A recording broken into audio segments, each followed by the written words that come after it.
देखो, तो आपने जो लेक्चर 2 था मोल कंसेप्ट का, उसमें आपने नंबर ऑफ एंटिटीज से रिलेटेड एक बेसिक क्वेश्चन कर लिया था, तो उसी में अपन आगे चलते हैं। तो एक क्वेश्चन मैं आप लोगों को और दिखाता हूँ। क्वेश्चन क्या है, आपको दिया हुआ है अ सैंपल ऑफ शुगर। किसका सैंपल है? अ सैंपल ऑफ शुगर लिखो, ठीक है। अ सैंपल ऑफ शुगर वे 3420 ग्राम, ठीक है। शुगर का फॉर्मूला आप सभी को अब याद होना चाहिए, क्या होता है? C12H22O11 होता है, ये आपका शुगर का फॉर्मूला होता है। आपको क्या करना है? आपको कैलकुलेट करना है। क्या क्या कैलकुलेट करना है? तो फर्स्ट आपको कैलकुलेट करना है मोल, अच्छा क्वेश्चन है। सेकंड आपको कैलकुलेट करना है टोटल मॉलिक्यूल। नोट्स क्वेश्चन लिखते जाओ और सॉल्व करते जाओ। Total molecule. थर्ड आपको कैलकुलेट करना है क्या? Total number of atom. तो ये तीन चीजें आपको इस क्वेश्चन के अंदर कैलकुलेट करनी है। स्टार्ट हो जाओ सॉल्व करना, और सॉल्व करके कैलकुलेट करके बताओ। मैं यहाँ एटॉमिक मास लिख देता हूँ। कार्बन का होता है 12, हाइड्रोजन का होता है 1 और ऑक्सीजन का होता है 16। ठीक है, चलो सॉल्व करो फटाफट। Sir 10 mole, okay, total molecules 6.022 6.02 into 10 raised to 24. Okay. Third वाला ये बताओ।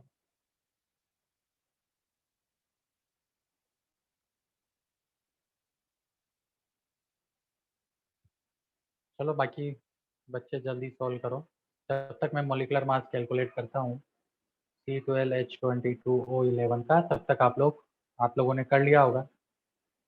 तो कार्बन एटॉमिक मास इसका 12 into number of carbon 12 plus hydrogen atomic mass 1 into number of hydrogen 22 plus oxygen atomic mass 16 into number of oxygen 11। इसको जब आप solve करोगे तो ये आपको देगा 340। तो ये मॉलिक्यूलर मास है क्या? तो मोल तो आप सभी ने निकाला होगा। मोल कैसे निकालोगे? गिवन मास जो कि कितना दिया हुआ है 3420 डिवाइडेड बाय मॉलिक्यूलर मास जो कि कितना है 342, तो नंबर ऑफ मोल्स आ गया यहाँ से 10। सेकेंड है मॉलिक्यूल्स निकालना है, तो मोल का दूसरा फॉर्मूला होता है, अच्छा ग्लूकोज यहाँ पे क्या है? ग्लूकोज खुद यहाँ पे मॉलिक्यूल है ना? तो नंबर ऑफ एंटिटीज यहाँ क्या बन जाएगी? नंबर ऑफ एंटिटीज यहाँ पर हो गई number of molecule divided by Avogadro number, जिसको मैं एन से रिप्रेजेंट कर सकता हूँ, है ना। और नंबर ऑफ मोल्स की वैल्यू मेरे को कितना दिया हुआ है? नंबर ऑफ मोल्स की वैल्यू मेरे को क्वेश्चन ने 10 दिया हुआ है, मतलब मैंने निकाल लिया। क्वेश्चन ने नहीं दिया, मैंने सोल्व करके निकाला। तो अब मैं क्या करूंगा? अब मैं इसको आगे सोल्व करूंगा, ठीक है। तो करते हैं इसको आगे सोल्व। तो यहाँ से क्रॉस मल्टीप्लाई कर दो। जब आप क्रॉस मल्टीप्लाई करोगे तो यहाँ से नंबर ऑफ मॉलिक्यूल्स कितने आ गए? देखो, number of molecule equal to 10 Na लिख सकता हूँ। Na की वैल्यू आप सभी को पता है 6.022 इंटू 10⁻³ होती है। तो Yes, sir. 6.022 into Yes, sir. 10⁻24 हो जाएगा, क्योंकि 10 से भी मल्टीप्लाई करते हैं। तो ये हमारे पास नंबर ऑफ मॉलिक्यूल्स आ गए। ये हमारा सेकंड पार्ट का आंसर आ गया। अब आता है third part, number of atoms. किसी का कोई आंसर भाई नंबर ऑफ एटम्स का? 2.7099 into 10 raised to 26. Sir, 35 into 6.22 into 10 raised to 24. Okay, ये कुछ बच्चों का आंसर है। गुड, तो देख लेते हैं कैसे करना है। अब देखो, जब भी आपको number of atoms, number of electron, number of proton, number of neutron, ऐसा कुछ भी निकालना हो, तो आपकी अप्रोच क्या है? सबसे पहले किसी तरह से आप मोल पे आ जाओ। मोल से आपका मॉलिक्यूल आ जाएगा, यानी आपको मॉलिक्यूल आ जाना चाहिए। और मॉलिक्यूल आने के बाद आप फिर उससे एटम या उससे आप इलेक्ट्रॉन, जो भी पूछे, प्रोटॉन, है ना, न्यूट्रॉन, एक मॉलिक्यूल। अगर हमारे पास टोटल मॉलिक्यूल्स आ गए तो हम फिर ये चीजें आसानी से निकाल सकते हैं। कैसे निकाल सकते हैं? जैसे कि इस क्वेश्चन की बात करूं, तो इस क्वेश्चन में जो C12H22O11 है, वो मेरे पास क्या है? एक मॉलिक्यूल है। इस एक मॉलिक्यूल में 12 कार्बन एटम है, प्लस 22 हाइड्रोजन एटम है, और 11 ऑक्सीजन एटम है। यानी टोटल कितना हो गया? ये 45. 45 एटम्स हैं मेरे पास। किसमें? एक मॉलिक्यूल में। molecule और में। मुझे जो निकालना है मेरे को 10 Na मॉलिक्यूल्स में निकालना है। तो देखो यहाँ पर एक मेथड यूज होता है, इसे हम बोलते हैं यूनिटरी मेथड। कौन सा मेथड बोलते हैं? Unitary method. यूनिटरी में अब ये यूनिटरी मेथड क्या है ना? तो एक तो बहुत सिंपल से टर्म्स में समझे, जैसे कि आप लोग जब शॉपिंग करने जाते हो, लेट्स से लिवाइस के शोरूम में गए और वहां देखा कि एक जींस की कॉस्ट थी, सेल चल रही थी, bumper sale, mega sale, super sale, एक जींस की कॉस्ट थी लेट्स से 101 रुपए, शगुन का 101 रुपए। और अब इतना सस्ता लिवाइस की अगर आपको जीन्स मिल रही है तो आप क्या करोगे? आप तो लेके ही 2000 रुपए आए हो, एक जीन्स के हिसाब से आए हो, तो आप क्या करोगे? है ना, 2000 रुपए में जितनी जीन्स आएगी मैक्सिमम उतनी जीन्स लेने की कोशिश करोगे। लेट से आपने 19 जीन्स उठा ली एक बार में ही, गई आप 5-6 साल की गई, ठीक है, 5-6 साल की या 10-12 साल की गई, 19 जीन्स हो गई। वैसे भी एक जीन्स काफी लंबे टाइम तक चलती है। तो बताओ आपको टोटल कितना अमाउंट देना पड़ा? कितना दोगे भाई? एक जीन्स की कॉस्ट है 101 रुपीज, तो आपने 19 जीन्स खरीदी है, कितना अमाउंट पे करोगे? 1919 1919। अब ये आपने कैसे किया? जो आपने यहाँ पर लगाया उसे ही हम बोलते हैं यूनिटरी मेथड। देखो कैसे किया। जब भी ऐसा आ जाए आप ये एक बॉक्स बना लो, इधर लिख दो आप जीन्स और इधर लिख दो आप रुपीज, ठीक है। एक जीन्स की कॉस्ट है 101 रुपीज, हमें कितनी जीन्स लेनी है? हमें 19 जीन्स लेनी है, तो लेट से उसकी कॉस्ट मान ली एक्स। अब कर दो क्रॉस मल्टीप्लाई, तो अब तो आप कर सकते हो। तो यहाँ से x इंटू वन क्या आ गया? x which is equal to 19 into 101, और इधर आप सोल्व करोगे तो 1919 आएगा। इसे हम बोलते हैं यूनिटरी मेथड। क्लियर? तो यही मेथड अब मैं यहाँ क्या करूंगा, केमिस्ट्री में यूज करूंगा। मेरे पास मॉलिक्यूल है और मुझे एटम्स चाहना है, तो मैं क्या करूँ, एक बॉक्स बना लूँ सिंपल सा। ध्यान से समझना, ये एक तरफ मैं लिखूंगा मॉलिक्यूल्स और एक तरफ मैं लिखूंगा एटम्स। तो मैंने लिखा एटम्स, है ना, और इधर लिख दिया मॉलिक्यूल। तो मुझे पता है कि एक मॉलिक्यूल में कितने एटम्स है मेरे पास, देखो 45 तो एक मॉलिक्यूल में 45 एटम्स हैं। मैंने टोटल कितने मॉलिक्यूल्स निकाले? 3420 ग्राम में कितने मॉलिक्यूल्स आए टोटल? 10 Na। 10 N तो 10 Na में कितना होगा उसको मैंने x मान लिया। तो x की वैल्यू कितनी हो गई? यहाँ से क्रॉस मल्टीप्लाई करोगे तो 450 Na। देखो आई कि नहीं आई? अब इसको सॉल्व कर लो आप। यस किसी का आया था 450 Na? यस सर आया हाँ, कितना आया उसको सॉल्व करने पर final answer? 2.7099 into 10 raised to 26 2.7099 into 10 raise to the power 26 atom, ये हमारा इसका आंसर होगा। ठीक है, सभी को समझा? अभी कर पाओगे इस तरह का क्वेश्चन? करें एक और? Yes sir. ओके, तो ये था यूनिटरी मेथड, जहां से हमने क्या किया, नंबर ऑफ एटम्स निकाला है। आई थिंक नोट भी हो गया होगा आप सभी का। यस, तो बढ़ते हैं आगे अपन नेक्स्ट क्वेश्चन की तरफ। इसी तरह का एक और क्वेश्चन, किसी को डाउट है तो पूछ लो। नहीं है ना? चलो, हाँ, तो नेक्स्ट क्वेश्चन है, अभी इसी तरह का एक और क्वेश्चन दे रहा हूँ और थोड़ा सा एक लेवल और उसमें मैं बढ़ा दूंगा। तो नोट कर लो, आपको दिया हुआ है, क्या दिया है इस बार क्वेश्चन ने। तो देखो क्वेश्चन लिखो, अ सैंपल ऑफ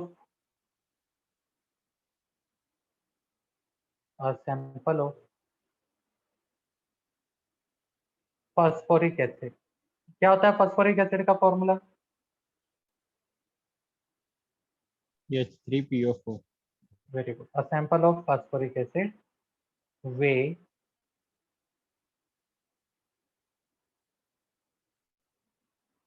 1960 ग्राम, ठीक है, कैलकुलेट।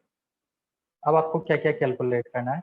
तो फर्स्ट पार्ट आपको कैलकुलेट करना है मोल, ठीक है। सेकंड पार्ट आपको कैलकुलेट करना है टोटल मॉलिक्यूल। लिखते जाओ भाई। फर्स्ट पार्ट में आपको मोल कैलकुलेट करना है, सेकंड पार्ट में आपको टोटल मॉलिक्यूल क्या करना है?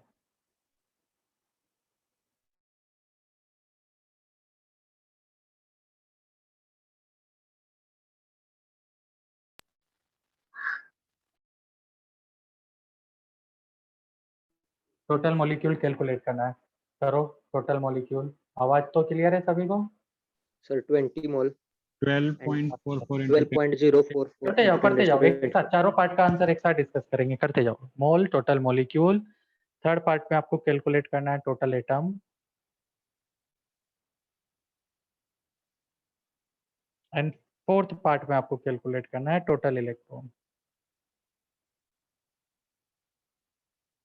ठीक है, तो आप देखो इस क्वेश्चन में मैंने क्या किया, एक लेवल बढ़ा दिया थोड़ा सा, एक और पार्ट इंट्रोड्यूस कर दिया टोटल इलेक्ट्रॉन। तो ये 4 पार्ट है जो कि आपको कैलकुलेट करना है। जल्दी से कैलकुलेट करो जब तक मैं क्या करता हूँ, फास्फोरिक एसिड का क्या निकाल लूँ, मॉलिक्यूलर मास निकाल लूँ। वैसे तो आप सब इंटेलिजेंट हो, मॉलिक्यूलर मास आप लोगों ने निकाला ही होगा, फिर भी देख लेते हैं।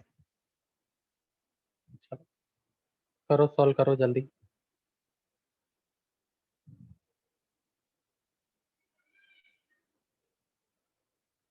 Hydrogen atomic mass 1 into 3 plus phosphorus atomic mass 31 into 1 plus oxygen atomic mass 16 into 4। ये सॉल्व किया तो 98 आ गया। 98 आ गया तो मोल तो हम निकाल सकते हैं। गिवन मास कितना आ रहा है सबका मोल अपॉन मॉलिक्यूलर मास 20। वेरी गुड, ये तो फर्स्ट पार्ट का आंसर हो गया 20 मोल। हाँ, अब सेकंड पार्ट है, हमें क्या निकालना है सेकंड पार्ट में, नंबर ऑफ मॉलिक्यूल्स। तो मोल इक्वल टू क्या हो जाएगा, नंबर ऑफ मॉलिक्यूल्स, ठीक है, अपॉन एवोगाद्रो नंबर। तो यहाँ से नंबर ऑफ मॉलिक्यूल्स सबके आगे होंगे, कितना आया भाई, 20 Na 20 Na सभी का आ गया, नोट कर लो। Number of molecule cross multiply करोगे ना 20 Na, और Na की वैल्यू आपको पता है तो आप वो रख के सॉल्व करके आंसर निकाल सकते हो, 6.022 into 10⁻⁻20। तो ये नंबर ऑफ मॉलिक्यूल्स आ गया। अब आती है थर्ड पार्ट, हमें क्या निकालना है, टोटल एटम। हाँ भाई बताओ इसका आंसर किसका कितना आ रहा है टोटल एटम का। 9.63 into 10⁻25। ओके चेक कर लेते हैं, एक आंसर ये मिला 9.63 into 10⁻25। तो कैसे करेंगे, तो मैं सबसे पहले H3PO4 फास्फोरिक एसिड का फॉर्मूला लिखता हूँ और इसमें टोटल नंबर ऑफ में एटम्स काउंट करता हूँ। तो एक मॉलिक्यूल में कितने एटम आ रहे हैं, देखो 3 हाइड्रोजन है, 1 फास्फोरस है, 4 ऑक्सीजन है, कितने आ रहे हैं एक मॉलिक्यूल में, टोटल 8 आ रहे हैं। तो यूनिटरी मेथड लगाते हैं, लगा दें यूनिटरी मेथड। एक तरफ क्या लिखूंगा मैं, एक तरफ लिखूंगा मैं एटम्स और एक तरफ लिखूंगा मैं मॉलिक्यूल।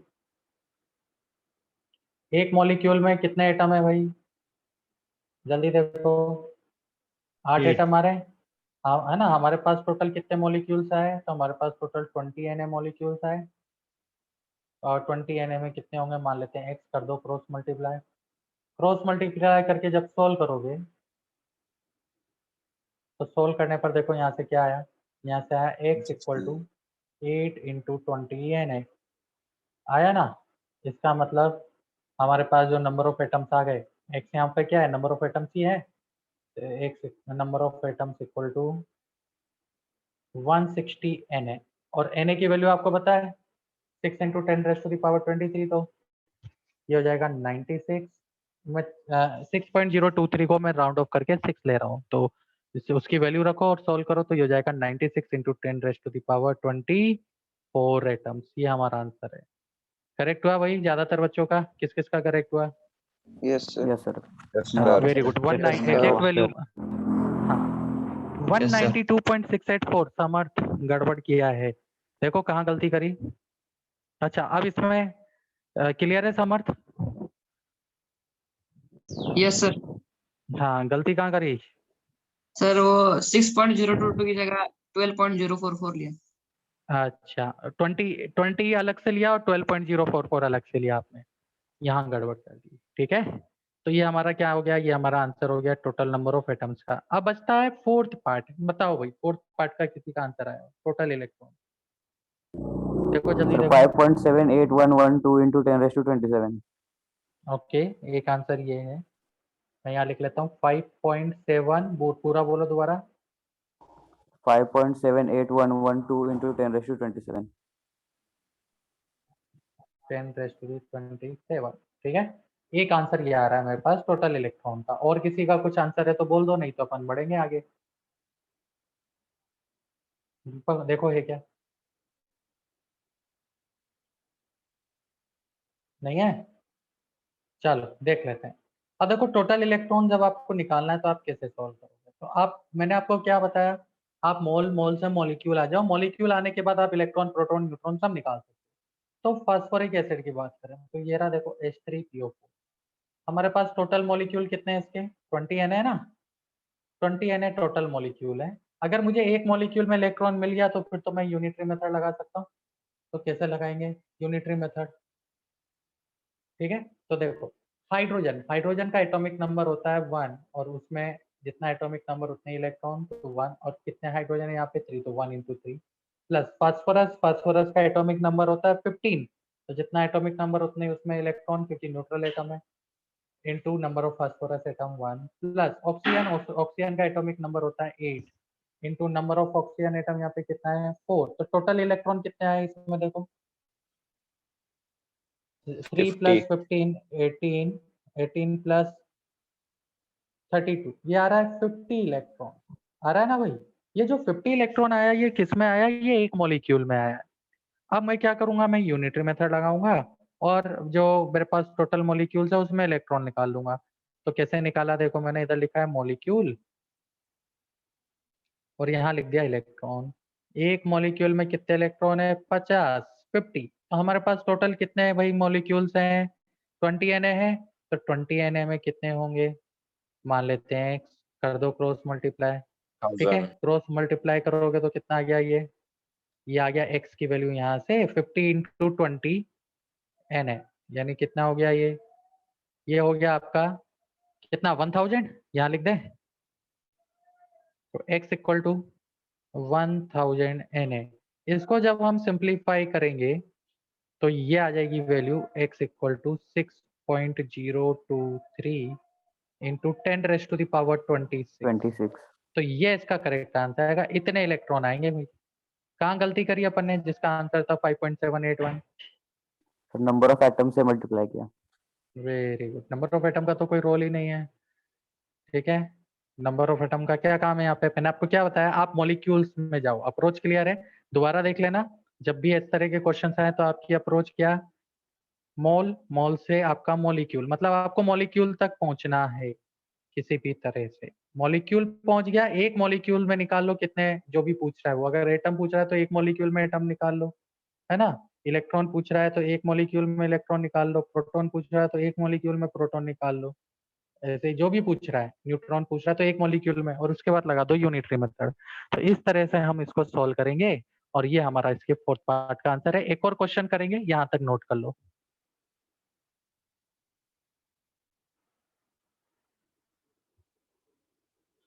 तो अभी देखो नेक्स्ट क्वेश्चन है इसी कैटेगरी का, बहुत सिंपल सा क्वेश्चन दे रहा हूँ, ध्यान से लिखना। Question number 3 for today's class. A sample of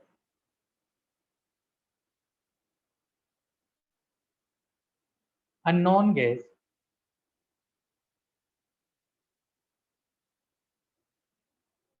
which can be written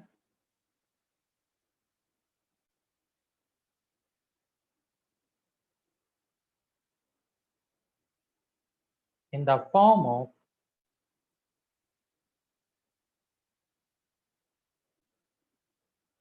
A2, B3, C7 occupy 89.6 liter at STP. Okay, आपको दिया रखा है एटॉमिक मास A का जो है वो 7 है, B का एटॉमिक मास 14 है और C का एटॉमिक मास लेट्स से 20 है। ये आपको एटॉमिक मास दे दिए और ये क्वेश्चन दे दिया, calculate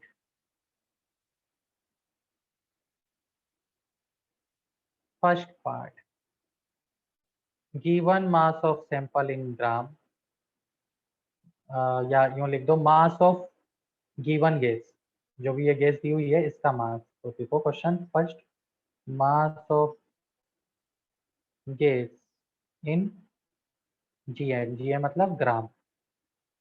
second part mole, third part total molecule,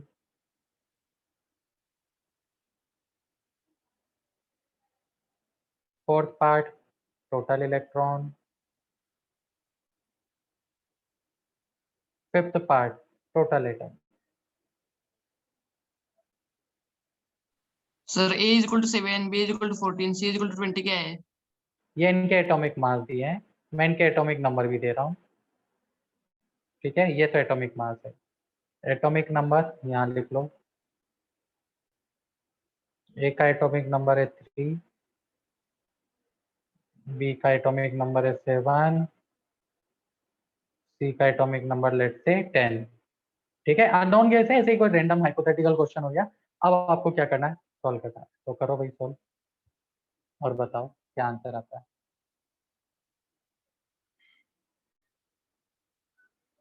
तो ये क्वेश्चन आपको दिया हुआ है, एक अननोन गैस है, उसका फॉर्मूला आपको दे दिया है, उसका एसटीपी पे जो वॉल्यूम वो ऑक्यूपाई कर रहा है वो आपको दे दिया है, उनके एटॉमिक मास एटॉमिक नंबर आपको दे दिया है, ठीक है। आपको सैंपल का मास बताना है ग्राम में, मोल बताना है, टोटल एटम बताना है, टोटल मॉलिक्यूल बताना है, टोटल इलेक्ट्रॉन बताना है। 2 मिनट का टाइम आपको दिया मैंने सॉल्व करने के लिए। चलो सॉल्व करो, देखते हैं कौन पहले आंसर करता है। तब सर तक 784 ग्राम। 784 ग्राम एक आंसर आया है। चलो देखते हैं।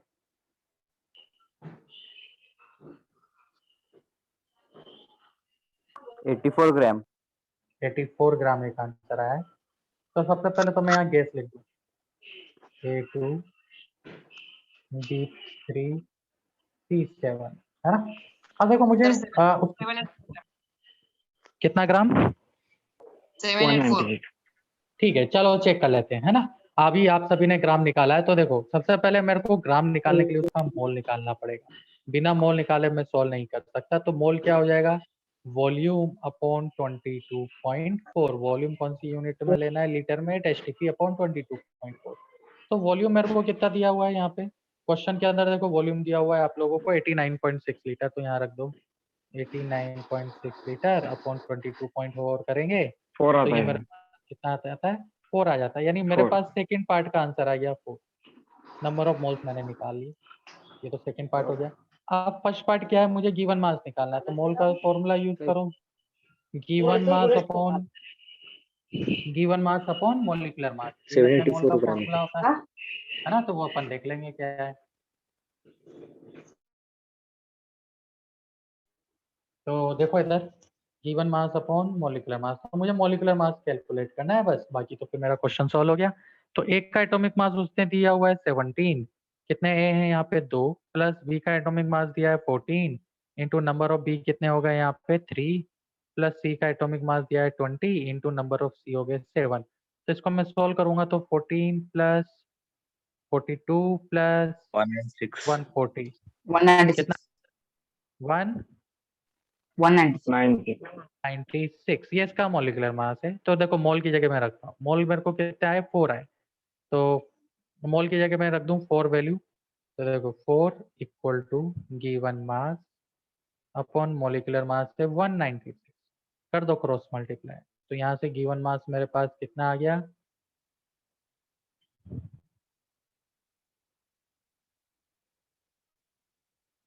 784 आ रहा है ना, क्रॉस मल्टीप्लाई करके आप लोगों ने मल्टीप्लाई। ये हमारा सेकंड पार्ट हो गया, सभी का आया ये आपका, वेरी गुड, बहुत बढ़िया। अब आते हैं हम इसके थर्ड पार्ट की तरफ। टोटल मॉलिक्यूल निकालना तो ये तो बहुत ही सिंपल है, मोल इक्वल टू क्या होता है, number of molecules upon Avogadro number. Avogadro number की वैल्यू आपको पता है, मैं उसे Na के टर्म्स में ले रहा हूँ। तो मॉलिक्यूल्स कितने आ गए यहाँ से 4Na 4Na, है ना। Na की वैल्यू आप लोग रख देना, तो कैलकुलेशन आप कर सकते हो 4Na। ये मेरे पास टोटल मॉलिक्यूल आ गए। अब मुझे क्या निकालना है, अब मुझे निकालना है यहाँ से एक तो टोटल एटम निकालना है और एक टोटल इलेक्ट्रॉन निकालना है। तो मैंने आपको क्या बता रखा है, मैंने आपको बता रखा है कि अगर किसी तरह आपके मॉलिक्यूल्स निकल गए तो उसके बाद तो क्वेश्चन बहुत सिंपल हो जाता है, फिर तो कुछ करने की जरूरत ही नहीं है। अब आप क्या करो, है ना, यहाँ पे अपन सॉल्व करते हैं। तो पहले अपन इलेक्ट्रॉन्स पे आते हैं। तो हमारे को एटॉमिक नंबर दे रखा है और आपको पता है जो एटॉमिक नंबर होता है वही उसमें नंबर ऑफ इलेक्ट्रॉन्स होते हैं। तो मैं क्या करूं, एक मॉलिक्यूल में इलेक्ट्रॉन्स निकाल लूं। तो A2B3C7, ए में मेरे पास जो इलेक्ट्रॉन आएंगे वो 3 आएंगे क्योंकि उसका एटॉमिक नंबर 3 है, इंटू 2 कर दिया क्योंकि 2 ए हैं। 2 ए यहाँ पर मेरे पास है। बी का एटॉमिक नंबर होता है 7, इंटू मैंने 3 से मल्टीप्लाई कर दिया। क्यों? क्योंकि बी के नंबर ऑफ एटम यहाँ पे 3 है। प्लस सी का एटॉमिक नंबर होता है आपके पास 10, तो उतने इलेक्ट्रॉन होंगे, इंटू मैंने 7 कर दिया। तो एक मॉलिक्यूल में देखो मेरे पास टोटल कितने इलेक्ट्रॉन आ गए, 6 प्लस 21 प्लस 70, कितने हो गया भाई, जल्दी बोलो एडिशन। 97 97। ये एक मॉलिक्यूल में आ गया। अब तो यूनिटरी मेथड कैसे कि एक मॉलिक्यूल में मेरे पास कितना है, एक तरफ मॉलिक्यूल लिख दो और दूसरी तरफ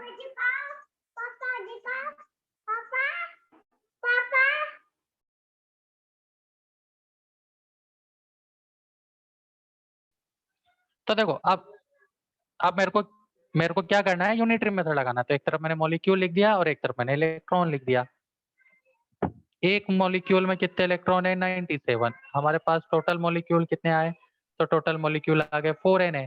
तो 4Na में कितना होगा, x मान लो। तो यहाँ से x की वैल्यू क्या हो गई, 97 इंटू 4Na। सॉल्व कर लो, कितना हो गया, ये जो भी आएगा वो हमारा आंसर हो जाएगा। तो ये हमारे पास क्या था, नंबर ऑफ इलेक्ट्रॉन्स आ गया। यहाँ तक कोई डाउट है किसी को? No sir. नहीं, सिंपल सा मेथड था ना। और आप लोग अगर 97 सिंपल आया।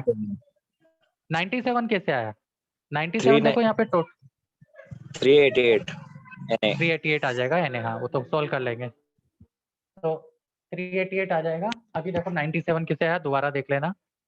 आपको पता है कि ये फॉर्मूला है A2B3C7। हमारे पास एक मॉलिक्यूल में कितने इलेक्ट्रॉन है वो मिल जाएगा तो हमारा क्वेश्चन सॉल्व हो जाएगा। हमें ये इनके एटॉमिक नंबर दे रखे हैं, जो एटॉमिक नंबर होता है वही उनमें क्या होता है, नंबर ऑफ इलेक्ट्रॉन्स होते हैं।